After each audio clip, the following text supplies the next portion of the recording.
এই G+4 বিল্ডিংটাতে আজকে আপনাদের একটা 2 BHK ফ্ল্যাট দেখাবো। এটা আছে কোন্নগর নবগ্রাম এরিয়াতে, স্টেশন থেকে মাত্র 2 থেকে 3 মিনিটের হাঁটা পথে। দুদিকেই রাস্তা আছে, এদিকে প্রায় 15 ফুট এবং এদিকে প্রায় 20-22 ফুটের রাস্তা। চলুন ভিতরে গিয়ে ফ্ল্যাটটা দেখাই। যে ফ্ল্যাটটা দেখতে পাচ্ছেন, এই ফ্ল্যাটটা একটা 2 BHK ফ্ল্যাট।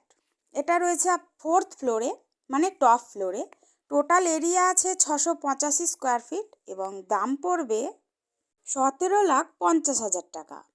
এবং এইটার ফেস রয়েছে দক্ষিণ দিকে, আমি ঢুকবো উত্তর দিকে মুখ করে।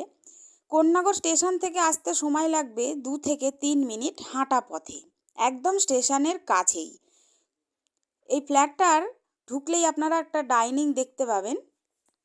যে ডাইনিংটা রয়েছে প্রায় 12 ফুট লম্বায় এবং 9 ফুটের মতো চওড়ায়। অনেকটা বড় ডাইনিং, ছোট এরিয়ার মধ্যে লম্বায় অনেকটা ডাইনিংটা বড়। এর সাথে আপনারা একটা ওপেন কিচেন পাবেন। ফ্ল্যাটটার জন্য আপনারা যে কোনো ব্যাংক থেকে লোন পেয়ে যাবেন, সেই লোন আমরাই করিয়ে দেব। ডাইনিং স্পেসটা আগেই বলেছি অনেকটা বড়। এখানটা রয়েছে একটা ওপেন কিচেন, প্রায় 9 ফুট বাই 6 ফুটের একটা ওপেন কিচেন রয়েছে। একটা জানলা আছে উত্তর দিকে। ফ্ল্যাটটার আপনারা 3টে সাইড খোলা পাবেন, পূর্ব, পশ্চিম এবং উত্তর। তার ঠিক পাশেই এখানে রয়েছে একটা বেসিন এবং এটা হচ্ছে কমন ওয়াশরুম। 6 ফুট বাই 9 ফুটের একটা কমন ওয়াশরুম রয়েছে। এইদিকে রয়েছে প্রথম রুম। প্রথম রুমটার সাইজ রয়েছে প্রায় 9 ফুট বাই 12 ফুটের একটা রুম রয়েছে। একটা জানলা আছে পূর্ব দিকে, একটা জানলা আছে উত্তর দিকে। এবার আমি যাব সেকেন্ড রুমে। এই রুমটাও কিন্তু অনেকটা বড়, প্রায় 11 বাই 12 রুম আছে। একটা জানলা উত্তর দিকে, একটা জানলা পশ্চিম দিকে এবং পশ্চিম দিক খোলা একটা ব্যালকনি রয়েছে।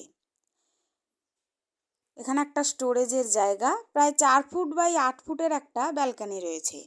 দারুণ সুন্দর, কম দামের মধ্যে আপনারা স্টেশনের একদম কাছে ফ্ল্যাটটা পেয়ে যাবেন। ফ্ল্যাটের ভিডিওটা আপনাদের যদি ভালো লাগে তাহলে একটা লাইক দেবেন। আপনারা যদি ফ্ল্যাটটা সরাসরি ভিজিট করতে চান তাহলে স্ক্রিনে দেওয়া নাম্বারে যোগাযোগ করতে পারেন। আপনারা যদি ভিডিওটা ফেসবুকে দেখেন তাহলে একটু ফলো করে পাশে থাকবেন। আর আপনারা যদি ভিডিওটা ইউটিউবে দেখেন তাহলে একটু চ্যানেলটা সাবস্ক্রাইব করে পাশে থাকবেন। আপনারা ভিডিও দেখতে থাকুন, সুস্থ থাকুন, ভালো থাকুন। দেখা হবে পরের ভিডিওতে। ধন্যবাদ।